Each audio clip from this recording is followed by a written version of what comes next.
اعوذ باللہ من الشیطان اللعین الرجیم بسم اللہ الرحمن الرحیم الحمد للہ رب العالمین والصلاة والسلام علی سید الانبیاء والمرسلین سیدنا و نبینا و شفیع المذنبین ابو القاسم محمد اللہم صل علی محمد و آل محمد وعلى أهل بيته الطيبين الطاهرين المعصومين المظلومين أما بعد فقد قال الله تبارك وتعالى في كتابه المبين وهو أصدق الصادقين وقوله الحق بسم الله الرحمن الرحيم رب اشرح لي صدري ويسر لي أمري واحلل عقدة من لساني يفقهوا قولي بسم الله الرحمن الرحيم ان الدین عند اللہ الاسلام۔ عزیزان محترم، جیسے کہ ہمارا طریقہ ہے کہ ہم مجلس کا آغاز ہمیشہ تلاوت قرآن کریم سے کرتے ہیں، اس لیے پہلے میں آپ کے سامنے چند آیات قرآنی پیش کروں گی اور اس کے بعد اپنی مجلس کا آغاز کروں گی۔ بسم اللہ الرحمن الرحیم انا انزلناہ فی لیلۃ القدر وما ادراک ما لیلۃ القدر لیلۃ القدر خیر من الف شہر تنزل الملائکۃ والروح فیہا باذن ربہم من کل امر سلام ہی حتی مطلع الفجر۔ اللہم صل علی محمد و آل محمد وعجل فرجہم۔ عزیزان محترم اور عزاداران امام مظلوم، آج جب ہم گفتگو کر رہے ہیں تو یہ ایام عزا کا آخری دن ہے، اور آج ہی کا وہ دن ہے جب ہمارا 11واں امام اس دنیا سے رخصت ہوا، 11واں نائب رسول اس دنیا سے رخصت ہوا ہے، یعنی 8 ربیع الاول کی یہ تاریخ رخصت امام کی تاریخ ہے کہ امام اس دنیا سے رخصت ہو رہے ہیں اور ہم سب کو چھوڑ کے جا رہے ہیں۔ اسی ذیل میں چند باتیں آپ کی خدمت میں پیش کرنی ہیں۔ خداوند کریم نے قرآن مجید میں ارشاد فرمایا کہ ان الدین عند اللہ الاسلام، کہ اللہ کے نزدیک اگر کوئی دین ہے، اگر کوئی ریلیجن ہے تو وہ صرف اور صرف دین اسلام ہے، اور خدا نے اس کو ایک مکمل، ایک جامع، ایک کمپلیٹ ریلیجن بنا کر اس دنیا میں بھیجا، اور صرف چند قانون ہمیں نہیں بتائے، چند رولز، چند ریگولیشنز ہی نہیں بتائے، بلکہ اس نے ایسے نمائندے اس دنیا میں بھیجے جو ہم کو حق اور باطل میں فرق کرنا سکھائیں، جن سے ہمیں یہ سبق ملتا ہے کہ اسلامی زندگی گزارتے کس طرح سے ہیں۔ اسلام نے چند رولز بتا دیے، چند طریقے بتا دیے، لیکن ان طریقوں پر عمل کس طرح کیا جائے، ان طریقوں پر زندگی کیسے گزاری جائے، وہ یہ ائمہ طاہرین اپنی زندگی سے بتاتے ہیں، جس میں میں نے آج انتخاب کیا ہے اپنے آقا اور مولا، ہم سب کے آقا اور مولا امام حسن عسکری علیہ السلام کا، کہ ان کا ذرا سا ذکر آپ کی خدمت میں اور آپ کی مشکلوں کو اور زحمتوں کو تمام کیا۔ کہ امام حسن عسکری علیہ السلام جو ہیں وہ سامرہ میں پیدا ہوئے تھے 232 ہجری میں، اور آپ کے والد بزرگوار جیسے کہ ہم جانتے ہیں کہ 10ویں امام علی نقی علیہ السلام تھے، اور آپ کی والدہ کا نام جناب سوسن تھا، جنہیں حدیثہ بھی کہا جاتا تھا۔ کیونکہ آپ سامرہ کے عسکر نامی جگہ پر پیدا ہوئے تھے، اس لیے آپ کا نام عسکری ہو گیا ہے۔ حسن عسکری جو ہے وہ عسکر نام سے، ویسے آپ کے اور بھی بہت سے القابات ہیں، جیسے زکی ہے، نقی ہے، آپ کی کنیت جو ہے وہ ابو محمد ہے۔ جس وقت آپ 22 سال کے تھے اس وقت آپ کے والد کو شہید کیا گیا، یعنی آپ نے 6 سال امامت فرمائی، آپ صرف 28 سال کے تھے، یعنی ہمارے امام 11واں امام صرف 28 سال کا تھا جب آپ کو زہر دے کر شہید کر دیا گیا، اور آپ کے اکلوتے فرزند، آپ کے اکلوتے بیٹے حضرت حجت قائم آل محمد مہدی دوراں امام زمانہ علیہ السلام ہیں۔ اللہم صل علی محمد و آل محمد وعجل فرجہم، جو اس وقت پردہ غیب میں موجود ہیں، اور انشاءاللہ جب حکم خدا ہوگا تو اللہ کے حکم سے انشاءاللہ وہ ظہور فرمائیں گے، اور اس کے بعد اس دنیا کو اس طرح عدل و انصاف سے بھر دیں گے جیسے وہ آج ظلم و جور سے بھری ہوئی ہے۔ امام کو جیسا کہ ہر امام کا طریقہ تھا کہ اپنے جانے سے پہلے اس نے آنے والے امام کو پہچنوایا. یہی نہیں کہ صرف رسول خدا نے ارشاد فرمایا کہ میرے بالا جانشین ہوں گے جو یہ ہیں. وہ رسول خدا کی حدیث تو اپنی جگہ موجود ہے، لیکن ہر امام نے بھی اس بات کا خیال رکھا کہ اپنے بعد آنے والے امام کی پہچان کروا دی. تو ہمارے امام علی نقی علیہ السلام نے بھی جو آپ کے شاگرد تھے، آپ کے جاننے والے تھے، اور ان جو صاحب تقویٰ تھے، جو سمجھتے تھے، ان سب کو اپنے بعد امام حسن عسکری کو پہچنوایا کہ یہ میرا جانشین ہے، اس کو پہچان لو، اس کو جان لو، تاکہ لوگ آئندہ جا کر راستہ بھٹک نہ جائیں، گمراہ نہ ہو جائیں. اس لیے امام کو بہترین طریقے سے پہچنوا دیا گیا.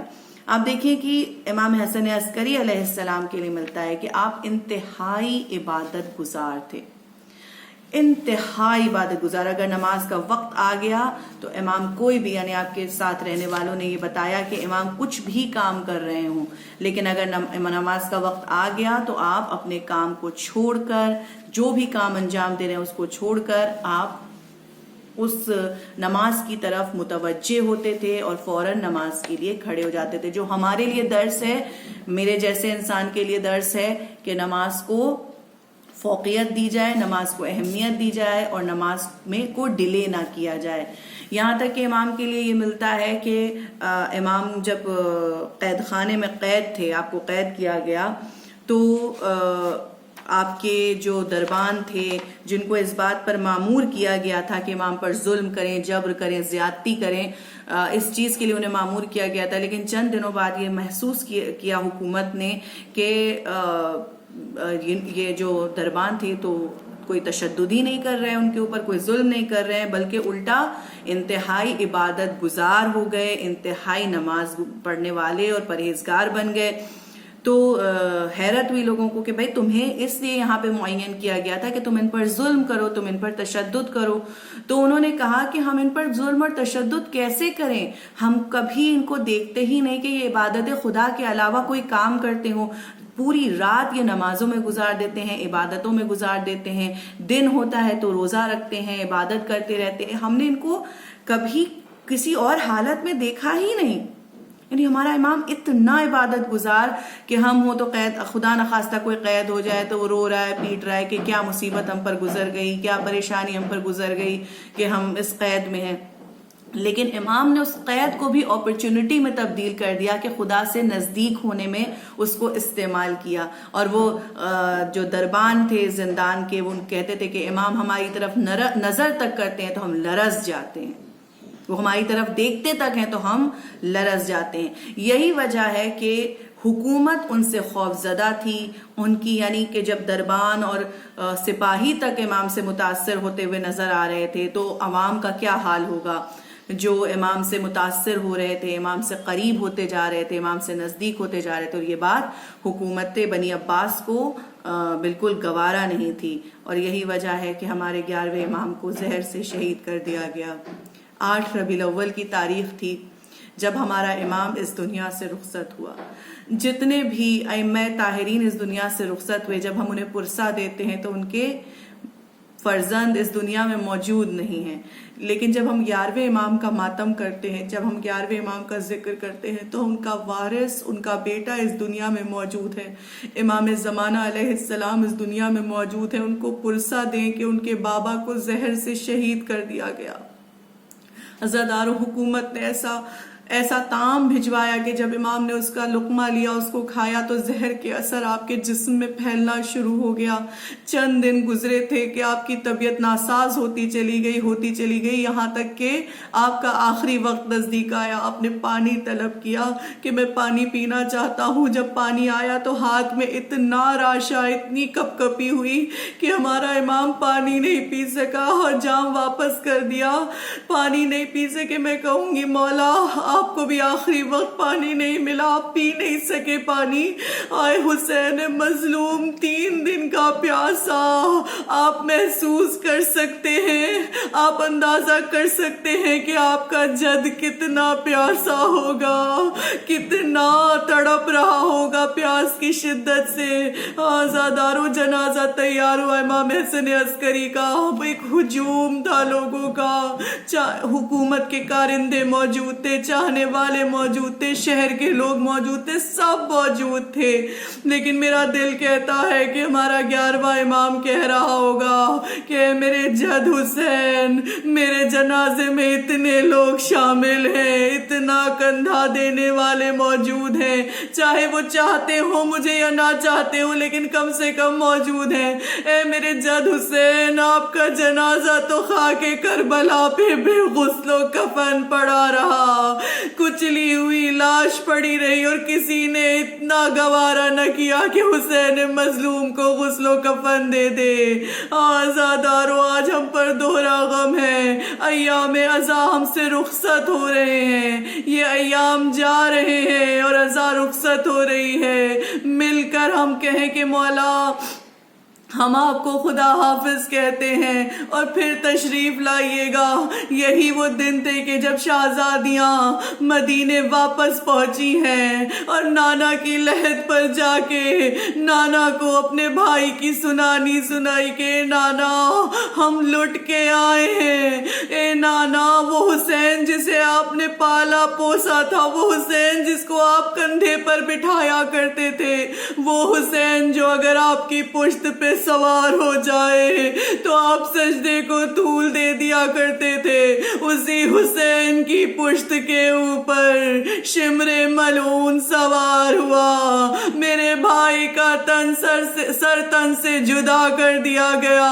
میں آواز دیتی رہی کہ میرا بھائی میرے ماجائے کو چھوڑ دو، میرا ماجائے بے خطا ہے، لیکن کسی نے میری آواز نہ سنی۔ ہم پرسا دیتے ہیں رسول خدا کو، ہم پرسا دیتے ہیں جناب فاطمہ زہرا سلام اللہ علیہا کو، اور ہم پرسا دیتے ہیں مولا کائنات اور تمام معصومین کو۔ ہم عزاداروں کا پرسا قبول کیجئے، یا امام زمانہ اپنے بابا کا پرسا قبول کیجئے۔ اور بس اتنا ہی کہوں گی کہ بچے تو اگلے برس ہم ہیں، اور یہ غم پھر ہے جو چل بسے تو یہ اپنا سلام آخر ہے۔ الا لعنت اللہ علی القوم الظالمین، وسیعلم الذین ظلموا ای منقلب ینقلبون۔ بار الہ ہماری اس عزا کو قبول فرما لینا، بار الہ ہمیں اتنی زندگی عطا فرمانا کہ اگلے سال ہم پھر فرش عزائے امام حسین بچھا سکیں، مجلس و ماتم حسین کر سکیں۔ پروردگار عالم اس ذکر کا واسطہ کہ جو بیمار ہیں ان کو شفائے کاملہ عطا کر دے، امام حسن عسکری علیہ السلام کا واسطہ کہ ظہور امام میں تعجیل فرما دے، ہم کو ان کے اعوان اور انصار میں شمار فرما دے۔ بار الہ جو بے اولاد ہیں ان کو صاحب اولاد کر دے، جو بے روزگار ہیں انہیں روزگار عطا فرما دے۔ بار الہ یہ بیماری جو دنیا میں پھیلی ہوئی ہے کہ ہم فرش پر آ نہیں پا رہے، پروردگار اس کا واسطہ کہ جو پردہ غیب میں تیرے حکم کا منتظر ہے کہ اس بیماری کو نیست و نابود کر دے۔ بار الہ تو ویسا ہی رب ہے جیسا ہم چاہتے ہیں، ہمیں ویسا بندہ بنا دے جیسا تو چاہتا ہے۔ ربنا تقبل منا انک انت السمیع العلیم۔